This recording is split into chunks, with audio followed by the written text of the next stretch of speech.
Around the world, many people use TikTok right now. Some of them might have nefarious intentions. So for security reasons, you might want to make your TikTok account private, so unknown people can't see your content or find you. Now let's check out how you can do it.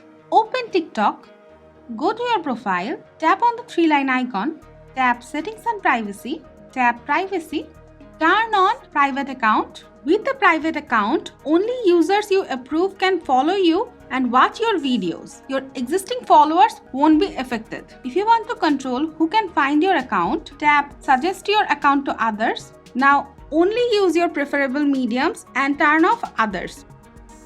As you can see, we have only selected contact. That means only people with my contact can find me. You can select any option you wish. Now go back and now your account will be private. So guys, this is the way you can make your TikTok profile private and control who can find your profile.